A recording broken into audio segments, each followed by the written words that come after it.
So we're going to give it a crack and start going. So my name is Loic Bishop, and this will be the start of our webinar, Navigating Biocompatibility Challenges in Combination Products from BioPhorum. So what we'll first hand over to is Sarush. He's our forum manager, and we will go through a bit about BioPhorum. Well, hi everyone, as Loic said, thank you so much for joining us today. Really excited to be bringing you three amazing presenters to talk about biocompatibility challenges for combination products.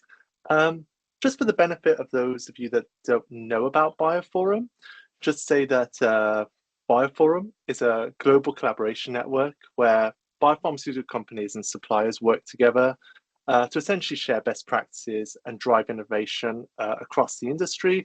And that's essentially why we're here today. BioPhorum is made up of 11 communities, 11 distinct communities that represent the kind of biopharmaceutical value chain. And one of those communities in one of those lovely spheres is called drug delivery. And that's where myself and Loic work. And the goal of drug delivery essentially is to provide a collaborative platform for the global drug delivery and combination products industry. We like to foster sharing, innovation, and to accelerate the development of safe and effective and patient-centric solutions to improve healthcare outcomes worldwide. So that's what we do. And if we move over to the next slide, we can show you a little bit about our program of work. These are some of the collaborations and initiatives that we have across drug delivery. And one of those is biocompatibility that we started in 2023. And it's been going from strength to strength. We're really lucky to have such a great group of thought leaders, experienced and engaged thought leaders from the industry that give their time to our community. And we have a great number of initiatives that have come out and that are coming out soon, which we'll talk about later. And just want to say thank you very much to Amardeep, Zach, and Suman for coming here today to kind of present and share some of their expertise with us. And if you have any questions about BioPhorum or want to learn more, just always reach out, let us know. So here we have our speakers for today. We have Amardeep, who will be presenting about Hidden but Vital, the importance of biocompatibility for patient safety. She's a Director of Development and Science Lead at Biocompatibility Group at AbbVie. Then we'll have a case study, The Path to Approval, the Regulatory Journey of a Combination Product, which will be by Zachary Remillard, the Chemistry Operations Manager at NAMSA. And then we will aim to see if we can finish with Suman Das. He might be having some connectivity issues, but we'll aim to go through navigating recent updates and preparing for future standard biocompatibility, and from Takeda. So what we'll do is without further ado, I'll hand it over to Amardeep and we'll hear about Hidden but Vital. Thank you. Hello, everyone. Good morning, good afternoon. Thanks to BioPhorum for the invitation to participate in this webinar and talk about biocompatibility. My name is Amardeep Poonjan, and I lead the Biocompatibility Group for AbbVie. I'm going to cover the importance of biocompatibility in patient safety, something that when we're working in combination products, when we're more focused on the therapies that are being delivered by the device, oftentimes is not top of mind. So I'll cover very high level. I think most people on the webinar are familiar with biocompatibility and even the governing standards. So we'll do a high level overview, a brief history of biocompatibility, when we should consider it, depending on where we sit in this world, and last but not least, the ever important biological risk assessment.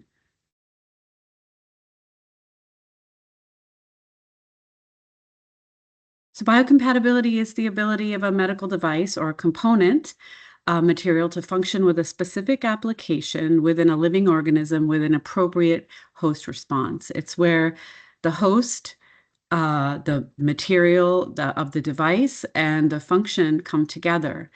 Despite being behind the scenes, biocompatibility is of utmost importance. It plays a critical role in the functioning of all medical devices and combination products, which include a device. It's often behind the scenes consideration, but it shouldn't be just a consideration as it is a requirement.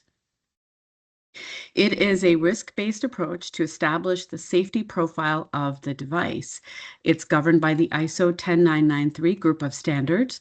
Part 1 is the overarching standard, which dictates how medical device safety should be conducted at a preclinical stage in order to assess the overall patient safety prior to moving to the clinical stages and subsequent regulatory approval stages. So you're probably aware of the multiple subparts of 10993, most of them outlining methodology for endpoint assessment or testing, but also detailing animal welfare and ethics considerations and sample preparation. So for the purpose of today, I'm going to focus on the current version of ISO 10993-1. However, most of the audience is likely aware and probably very anxious about the new version that's in publication at the moment, but not yet effective. Our BioPhorum colleague, Suman Das, is planning to go more into details into upcoming changes later on in the webinar.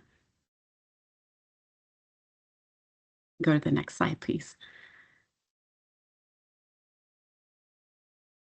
So this is a history, last 75 years of where biocompatibility started and where we are today. And I think most of us who work in this area, probably the first we heard about it was the tripartite agreement in 1986. However, back in the 1950s, medical device manufacturers and raw material manufacturers were adhering to the USP and the EP for raw material screening. And then later on, the USP developed some biological tests, as did the ASTM. But the first global recognition of and alignment of biocompatibility evaluation wasn't until the tripartite agreement in 1986, which was between the regulatory bodies of the UK, Canada, and the United States. But the first ISO 10993 version was drafted in 1992.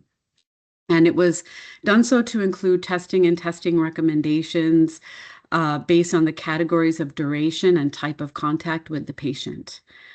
And it wasn't until 1995, a few years later, where a more comprehensive version of this standard was authored.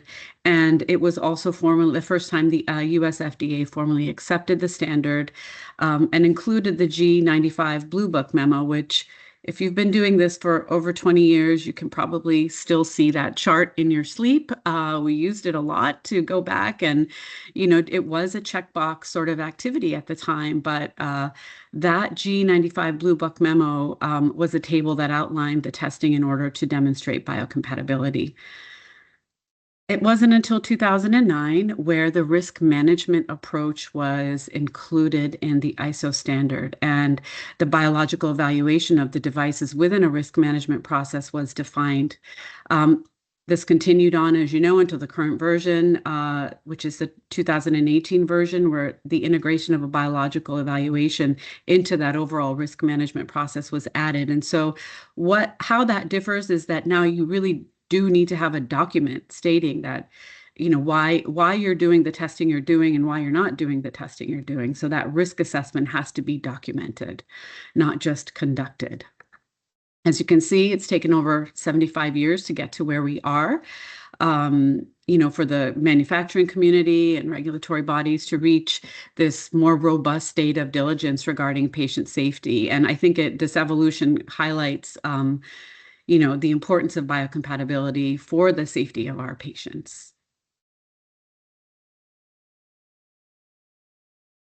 So I'm going to touch on this very, very high level as far as combination products. My colleague in BioPhorum, Zach, is going to take on the next topic of the webinar with a really great case study. So really, for the purpose of today's discussion, I'm going to focus on what the FDA calls a combination, what they refer to as a combination product with a single entity, which means a product comprised of two or more regulated components, and in this case, inclusive of a device. So when we compare back historically to the needle and vial systems that are traditionally used for drug delivery, Prefilled syringes have emerged as a preferred delivery method for pharmaceuticals for many reasons. Again, around patient safety, there's a reduction in dosing errors and contamination for the convenience of the patient. So it's easier to use for patients at home, for patients who are located in remote areas. And it's also that feeds into patient compliance. So these devices are very important in the overall patient quality of life, and feeds into the fact that the advancement of drug delivery devices, not just these pre-filled syringes, but also on-body devices and auto-injectors, really underscores the diversity and reinforces the need to consider the drug delivery device safety alongside the safety of the drug itself.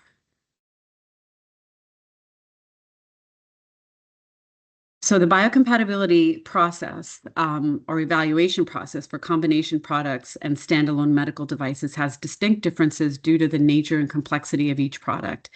This is a great diagram that BioPhorum has put together, which really illustrates the different swim lanes when you're developing a combination product versus a traditional device. And so these stars represent the point in the development process where biocompatibility should be considered, if not earlier. I'm a proponent of start as early as you can. So for combination products, the considerations are made much earlier. Typically, the timing falls prior to initiating your GLP toxicology studies, whereas for traditional device development, you're looking at considerations for biocompatibility prior to design verification, as this is a design verification activity. However, many of you may be not the manufacturer of the device portion of your combination product, and so for that reason, we're obtaining our devices from a third-party supplier, and we're not assessing the biocompatibility maybe until before phase 3 clinical studies. But we're relying on our suppliers to provide us with robust documentation and making sure that they have demonstrated the biocompatibility requirements for the devices that we're using. Go to the next slide. Thank you. Biocompatibility is a consideration over the lifetime of a device. And for that reason, it's not something that is done just for devices that are in development, but also for commercialized products. So this means biocompatibility assessments are required, not necessarily resulting in testing, but you do need to assess any changes that are happening with your marketed product, either with line extensions or, very importantly, change control at your manufacturer or at your own manufacturing sites, such as suppliers of, a change in supplier of key equipment or processing solutions, change in your manufacturing site. That's a big one. All of these changes have to be assessed in order to determine the impact of biocompatibility on your final product. And so it's an example of how integrating continuous monitoring, risk management, regulatory compliance, and proactive improvements, that where biocompatibility can be effectively applied to support marketed products. And this ongoing process is a way to ensure that your products remain safe and effective throughout their life cycle, again, thereby protecting your patients. So who's responsible for biocompatibility? If you're a device manufacturer, it's a no-brainer. You're responsible to comply to ISO 10993 as applicable for the type of device you make. If you're a raw material manufacturer, you're also responsible for demonstrating the level of compliance for which you are providing to a device. The device manufacturer is the final responsible party. However, as a raw material manufacturer, if you can provide supportive documentation, it helps the process greatly. Packaging materials are also applicable, specifically primary packaging, anything that comes into contact with the final device. If you're a legal manufacturer of a product, as I just mentioned, and you may be sourcing your device from a third-party manufacturer, you have to rely very heavily on your suppliers, qualified suppliers, and rely on their testing and supportive documentation around materials of concern, ISO compliance, any SDSs, anything and everything they can provide for you to help do that hazard evaluation.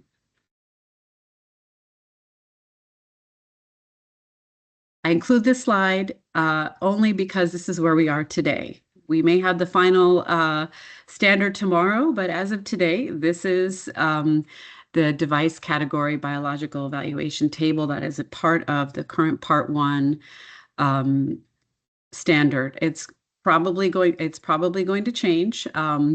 And knowing, what we do right now, the endpoint assessment will still remain the same. And this allows you to look at the category contact of the device and assess the endpoints based on that. And if you're not the manufacturer of the device component, again, it's important that you have the ISO compliance statements pointing to these endpoints. And I just wanted to put that in there very high level. We don't need to belabor looking at this. I think most people are familiar with this. We can go to the next slide. Thank you. So once you've the intended use of your device and you know its contact duration and type, as well as the component materials, the next step is the biological risk assessment. And it's not just a deliverable, but it's the act of conducting the assessment to determine any biological hazards associated with the medical device. The process is the same for most devices. So when do you conduct this biological risk assessment? It's done prior to your GLP studies. And what do you need to demonstrate that you've done this risk assessment? It's a well-structured biological evaluation plan. It's crucial for ensuring biocompatibility and safety of medical devices. It should be a comprehensive strategy encompassing material characterization, which includes identifying your materials, chemical and physical properties, a risk assessment to identify biological hazards, make sure your contact duration and type is well described, a toxicological risk assessment to generate the tox profile. And this is one I'm always surprised that sometimes people forget about. Clinical experience is really important, especially if you're doing a line extension or if there's another device out there. Data and real-world experience, including post-market surveillance, is really important in building the story of your device. In your evaluation plan. That also points to the next piece here, which is a strong literature review. All of these items lead to that final gap assessment of all of this data and helps you to better understand what the gaps are and which endpoints still need to be addressed. So this holistic approach, I believe, is really a great way to safeguard your patient health and also facilitate regulatory approval. Next slide, please. So biocompatibility is really, it is a collaboration of many different entities. Most of them are listed here. You should be working cross-functionally.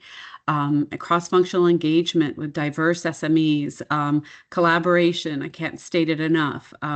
So if you are working in a company where you are an SME, you should have open communication with everybody involved, including commercial. Because I'm sure many of you have lived through getting to a point where your device is almost finalized and commercial comes in and wants it to be pink. And you know that that is a red flag for biocompatibility. And so having open communication with your manufacturing sites, for your suppliers, your product development colleagues, your toxicology colleagues. If you're lucky like we are, we have a great group of extractables and leachables members. And last but not least, your contract research organization, working with one that has a deep understanding of the standards and the related testing and experience with regulatory bodies is really key to making sure that you have the highest standard of patient safety in your biocompatibility assessment. So last but not least, recommendations for biocompatibility success.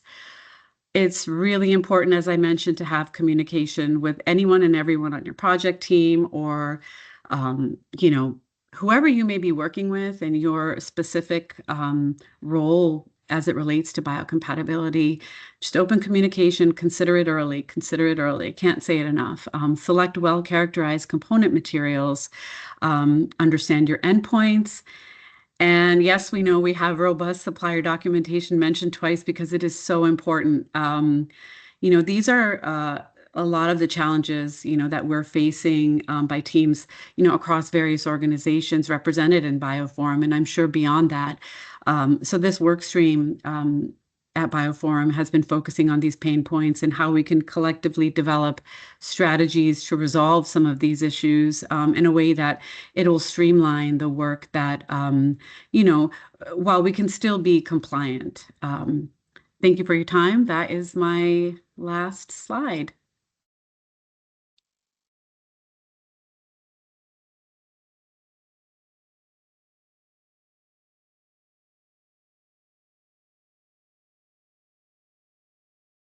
Excellent. Thank you, Amardeep.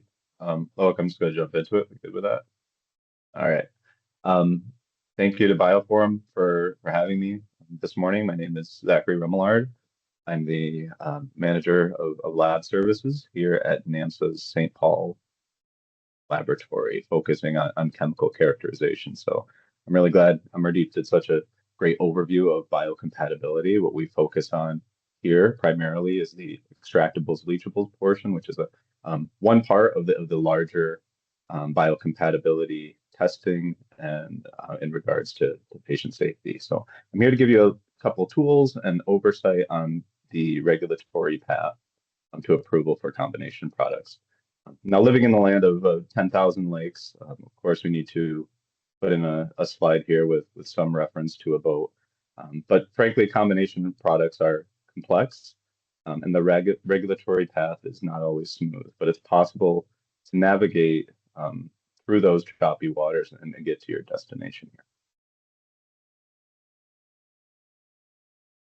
What I want to do today is give a high-level overview on combination products and make you aware of some tools and some resources really that exist to get your combination products through to submission here. We're going to focus a little bit on what is a combination product, which Amardeep already very well explained, primary modes of action, the Office of Combination Products, and some other tools in the pre-sub process to help that regulatory path proceed a little more smoothly. Then I'll get a bit into the different standards and how they can be applied to your test plan, as well as common regulatory questions to expect, and a combination product case study that goes into a little bit more detail of a specific real-world example that we've seen in the past couple of years. So first, a combination product is the therapeutic or diagnostic product that combines drug, medical devices, and or biologic products. That involves two or more regulated components. Now, the components can be drug or device, a biologic device, drug or biologic, or the trifecta, drug, device, and biologic.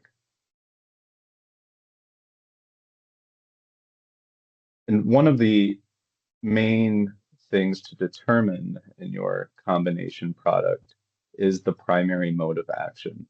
Determining the primary mode of action, which is the single mode that provides the most important therapeutic effect of the product, will really dictate which center in the FDA, be it CDRH, CBER, or CDER, takes the primary jurisdiction in your submission. A couple brief examples here, and this isn't a one-size-fits-all, but in general, a syringe with a vaccine package, the primary mode of action would be the vaccine. Something like a drug-coated stent, the stent would be the primary mode of action. And sometimes it's not that simple. So what about drug-biologic combination products? So how these all interact from a regulatory perspective, as you can imagine, the three FDA centers I mentioned previously, CDRH, CBER, and CDER kind of overlap in these different combinations of the drug, device, and biologic. So it's not necessarily so straightforward, but thankfully you don't have to determine this route or which path to go on your own here. The Office of Combination Products is a fantastic resource to that you can utilize to determine the primary point of contact for combination product issues for the regulatory staff and industry. Most importantly, they can help you with determining that primary mode of action of your combination product and classify products as drugs, devices, biologics, or combination products. I'm not going to read all of these points here. I think they'll become available. But also, this office oversees post-market safety to protect the patients from potential health risks associated with these products currently on the market, as well as providing training to reviewers in the regulated industry on combination product regulations. As you can imagine, as devices and these combination products become more and more complex, we're always seeing new products that are really cutting edge, and determining how to test them effectively with patient safety in mind is not always so straightforward. There are other tools as well available, and we really encourage a lot of the companies that we work with to engage in the Q submission process. The most common, I would say, are pre-submissions, where a pre-sub provides this opportunity for the submitter to obtain regulatory feedback prior to the intended pre-market submission. It also allows potentially for shortening of total review times once you get to that actual submission, and allows the reviewers to become somewhat familiar with your technology. Submission issue requests, or SIRs, can be useful, and there's another tool that the agency uses as well to address major deficiencies after a submission has occurred, or approval with deficiencies, to get a little bit more information about the type of testing that you performed, or if additional testing may be needed. Regulators are also available to determine study risk determinations, as well as a device is significant risk or not significant risk. Interestingly enough, as well, there's also these informational meetings where you can share information with the regulators without the expectation of feedback. And as I mentioned, there's all these new technologies coming to the forefront, and allows the regulators to be a little bit more familiar with your new technology that may not have been tested before. So extractables, leachables is what I'm here to focus on today, and will be the main point of the case study we're going to present in a little bit.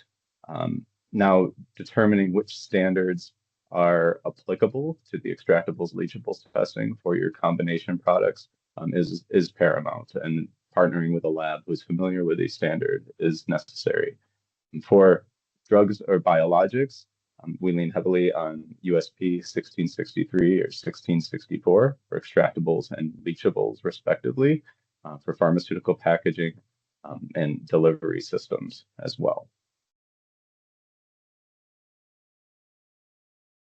Now, for medical devices, Amardeep spoke to previously, the 10993 series in our chemical characterization world. This focuses around Part 18 of the framework for identification and quantification of the constituents of a medical device if your combination product is device driven.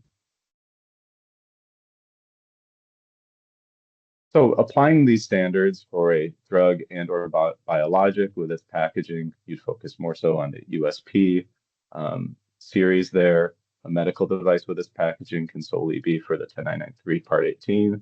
And then any of the drug or biologic with a device or inclusive of a device may include a testing plan that touches on both of the standards or uses components from both of those standards.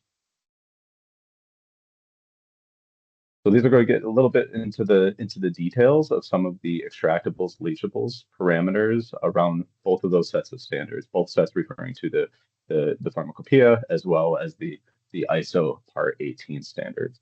So for the USP parameters, some solvents, mild solvents, isopropanol, water, simulant solvents for leachables testing, or the drug product, of course, for a true leachables test. We see some requests as well for soxhlet or reflux conditions as in addition to submersion testing. Identification and quantitation relies heavily on MS, but as well FID, ICP, MS, and other techniques as well. The ISO 10993 parameters, there's a little bit more going on in terms of the types of solvents and the quantification of the constituents that come from these extractions. In general, you would want to test in a polar, midpolar, and nonpolar solvents. You can see compared to the USP parameters, these are a bit more aggressive. We're using things like hexane and heptane for the nonpolar solvent. As we get into the case study, there's quite a section about solvent compatibility. We went into that a lot where a client may be asking, I know this device is not compatible with hexane. It's a soft polymer or something of that nature. You still have to test that and show, and sometimes to a great extent, to show that they're actually not compatible with those devices. And then you get into these simulated use solvents. For example, these ethanol water mixtures, generally accepted as a 40% ethanol in water for something like a blood surrogate. And incubation parameters, we have the more clinically relevant, I would say, for something like a simulated use. And these are from part 12, the sample preparation part of that 10993 guidance. Body temperature for 24, 72 hours, as opposed to something like an extractable study where you're looking more at that 50-degree plus and extended time and temperature. And this is, again, just a starting point. There are many variables to designing these studies, and that's why it gets a bit complicated. For identification and quantitation, some of the same techniques. MS is paramount, though, for detecting, identifying, and semi-quantitating or quantitating your constituents. Some common regulatory questions to expect: the length of extraction, the number of replicates, extraction storage. Do you analyze immediately, or do you store them in the fridge for several days until you can get to it? Or as well as detection, separation, and identification of the compounds found in the extractions. Method qualifications, working with a qualified lab. Confidence levels, tentative, confirmed, confident for the assigned compounds. A number of surrogates as well for semi-quantitation for screening studies. And I can't drive this point home enough. Just always anticipate additional questions. This is by absolutely no means an exhaustive list. So finally, I did want to bring in a real world example here, and it's sort of a three-pronged approach for this tubeless insulin pump. So this was a patch pump that has a flexible cannula under the skin. The pump was operated by a wireless handheld controller with a continuous basal dose, but also manual surges to correct high blood sugars, we refer to as a bolus dose. It's externally communicating device. Patient contact duration 72 hours, and the population was adults and children. So we had a three-pronged approach to testing this device. There's first an extractable study, a leachable study, and a drug compatibility component of this.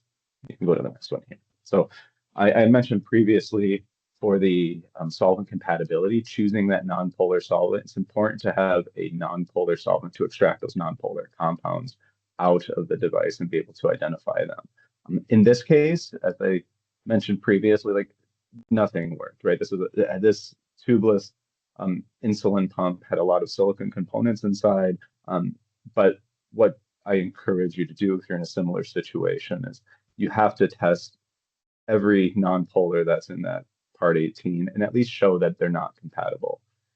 So each bullet point here is a different nonpolar solvent that we use that were not compatible due to catastrophic failure of the device, et cetera. And I'm spending a lot of time on this because it's really necessary to show to the agency for your submission that you did try everything. This client went so far as to put their devices under a CT scan to show the internal components were no longer viable. And due to these observations, 20% ethanol and water were the only solvents used for extraction. So here, the parameters, just to give you a little bit more flavor about those parameters I had shown previously.